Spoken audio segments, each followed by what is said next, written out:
Salam satu komando buat perjuangan Laskar Sabilillah. Satuan Wali Songo. Ya. Indonesia tetap semangat. Terus semangat. Kita hajar para mukibin. Kita hajar para mukibin. Hajar terus semangat. PWI Laskar Sabilillah DKI Jakarta. Oh, ketika TNI sudah angkat bicara hajar mukibin,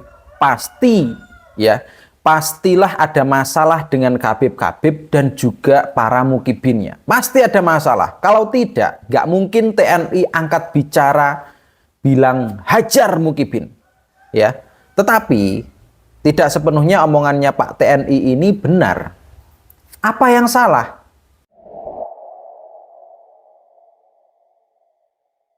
Assalamualaikum teman-teman. Viral seorang TNI yang dimana dia menyebutkan menyemangati PWI LS DKI Jakarta dan berkata hajar mukibin.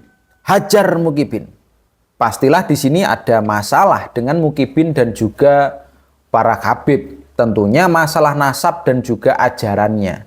Andaikan para Khabib dan juga mukibin tidak membuat masalah, tentunya aparat seperti TNI tidak angkat bicara, bahkan sampai bilang hajar mukibin. Saya setuju apabila ajaran-ajaran yang menyesatkan itu di bumi hanguskan, saya setuju. Tetapi kalau kalimatnya adalah hajar mukibin, itu kurang pas ya, karena mukibin itu sebenarnya adalah tetangga kita, saudara kita, umat Islam yang ada di Indonesia, orang-orang pribumi mukibin itu. Tetapi saya lebih setuju kalau yang dimaksud hajar itu ditujukan kepada oknum-oknum habaib yang menyesatkan. Ya, tolong kalimatnya diganti Pak TNI. Jadi jangan hajar mukibin, tetapi hajar para oknum-oknum habaib yang ajarannya menyesatkan itu. Nah, itu saya setuju. Karena mau bagaimanapun, yang harusnya disikat, yang harusnya diusir, itu adalah oknum yang mendoktrin kesesatan. Oknum yang mendoktrin, bukan korban doktrinnya. Ya, bukan orang-orang pribumi, muhibinnya. Jangan. Orang-orang pribumi itu hanya didoktrin. Akhirnya mereka ikut. Pikiran mereka seperti seolah-olah dicuci untuk terus menghormati Habib, meskipun Habib itu menyesatkan. Pernah ada video, yaitu seorang Habib, ya, seorang Habib ini seolah-olah mendoktrin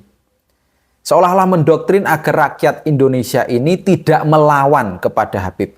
Apapun yang dikatakan, entah itu Habib yang pendiam, yang nggak suka marah-marah, ataupun Habib yang omongannya kasar. Jadi memang ada doktrin khusus agar para orang-orang pribumi ini tidak melawan meskipun dinasehati kasar oleh para Khabib. Coba kita simak dulu bagaimana cara mendoktrin rakyat kita. Coba kita simak dulu. Oh, ini kiai yang satu, Habib yang satu ini kok suka marah-marah ya? Kok suka marah? Marah. Suka marah-marah. Oh, ini Habib yang satu, kiai yang satu nggak bisa marah ya? Jangan pilih yang mana? Pilih yang mana? Yang marah-marah atau yang tidak marah-marah? Pilih yang mana? Pilih yang suka marah atau yang nggak bisa marah? Saya buka rahasianya boleh? Rahasia katanya. Boleh ya. Kalau ada orang soleh disakiti tidak marah, Allahnya yang marah. Kalau ada orang soleh disakiti dia marah, Allahnya tidak jadi marah. Jangan pilih yang mana? Oh, seperti ini ya. Cara membentengi para Habib adalah dengan omongan yang seperti ini. Jadi apabila ada katanya orang soleh, tapi nggak semua gelar Habib di Indonesia zaman sekarang ini soleh.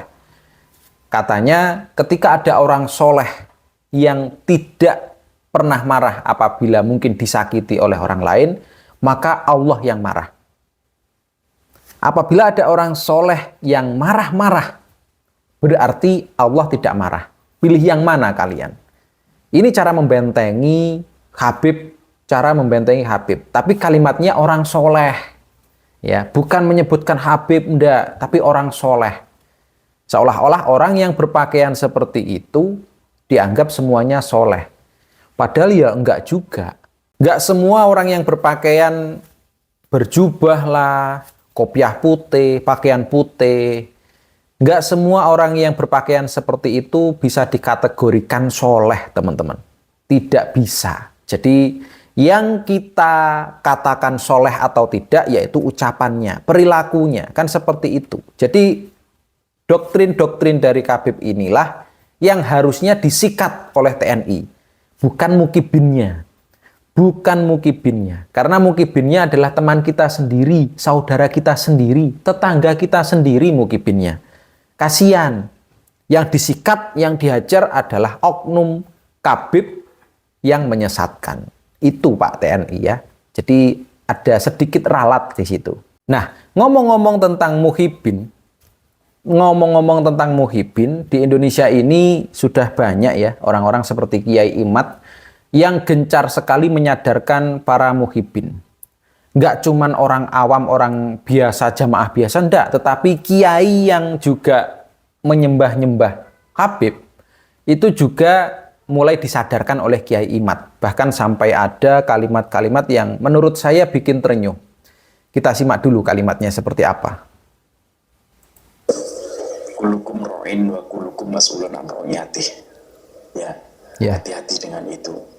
Jadilah ulama yang benar. Benar. Ulama yang rela menyisihkan waktu, ulama yang rela misalkan pikirannya, harta dan bendanya, jiwa dan raganya untuk mencari kebenaran agar umat tidak tersesat. Iya. Seperti yang dilakukan oleh Kiai Imaduddin dan juga Kiai Nur Ikhya salah satunya. Iya. Beliau rela mengeluarkan duit yang tidak sedikit menurut kami, yaitu sampai puluhan juta, untuk mencari bukti-bukti tentang kebenaran nasab Pahlawi, agar umat tidak tersesatkan. Ulama itu semacam itu, bukan yang kalian yang sibuk mengurus jadwal ke sana kemari, manggung di sana, manggung di sini, mendapatkan duit dari umat, akan tapi jenengan tidak pernah tanggung jawab ketika umat tersesat. Tuh, gambarnya Gus Ikdam. Jadi memang kiai-kiai yang dimaksud sibuk dengan jadwal ini ya kiai-kiai atau gus-gus seperti Gus Ikdam, seperti Kiai Anwar Zahid, karena kita tahu Kiai Anwar Zahid ini selalu collab ya, selalu kolaborasi dengan Habibidin.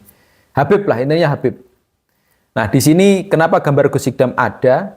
Karena menurut Bang AR ini Gus Ikdam adalah muhibin. Karena Gus Ikdam sangat-sangat menghormati Habib Syekh.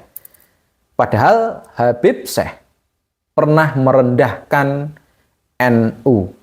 Tetapi Gus Ikdam malah sangat-sangat memuliakan Habib Syekh. Dan ini makanya selalu disadarkan ya. Jangan mikirin tentang jadwal-jadwal manggung. Pikirlah tentang umat. Mikirlah umat biar tidak disesatkan oleh Habib. Lihatlah Kiai Imad yang sudah mengorbankan pikiran, waktu, bahkan harta untuk menelusuri sejatinya apakah Habib-Habib di Indonesia ini memang ada hubungannya dengan Kanjeng Nabi via darah. Apakah ada silsilahnya Habib-Habib Ba'alawi di Indonesia ini yang masih nyambung keturunannya dengan Kanjeng Nabi Muhammad SAW. Jadi diharapkan gus-gus atau kiai-kiai, ya contohnya Gus Ikdam, diharapkan untuk sadar, lalu ngomong ke publik bahwa nasab Ba'alawi, nasab Habib di Indonesia ini perlu diperjelas. Yang diharapkan seperti itu. Jadi makanya di sini kenapa gambarnya Gus Ikdam, gambarnya Kiai Anwar Zahid ini disertakan. Karena mereka lah yang menjadi target untuk disadarkan dulu, baru menyadarkan umatnya. Kan enak kalau menyadarkan Kiai Anwar, menyadarkan Gus Ikdam, kalau mereka sudah sadar, mereka akan menasihati jamaahnya untuk sedikit lebih jauh, sedikit menjaga jarak dengan para Habib. Kan lebih mudah seperti itu, lebih efektif lah menurut Bang AR seperti itu.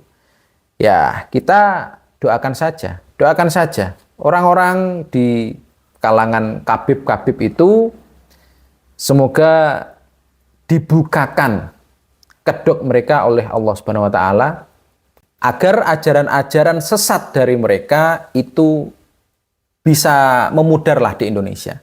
Ya. Jadi ajaran-ajaran tentang adanya rambut Rasulullah dan lain-lain ya. Karena yang sekarang ini makin aneh itu adalah rambutnya Kanjeng Nabi.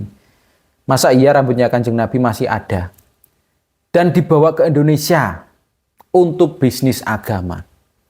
Seharusnya yang harus kita teladani itu adalah peninggalannya Kanjeng Nabi yang berupa nasihat-nasihat, hadisnya kita ikuti, seperti itu. Bukan rambutnya saja yang kita sayang-sayang. Karena susah dibuktikan teman-teman, bahwa itu rambutnya Kanjeng Nabi, itu sangat susah dibuktikan. Makanya jangan sampai orang-orang Indonesia ini tertipu. Umat-umat muslim di Indonesia ini jangan sampai tertipu. Dengan adanya Habib yang membawa rambutnya Kanjeng Nabi dipakai bisnis agama. Jangan sampai tertipu. Ya. Biar apa? Biar umat muslim di Indonesia ini cerdas. Ya. Tidak dipenuhi pikirannya dengan barang-barang seperti itu. Biar cerdas, nggak mudah dibodoh-bodohi.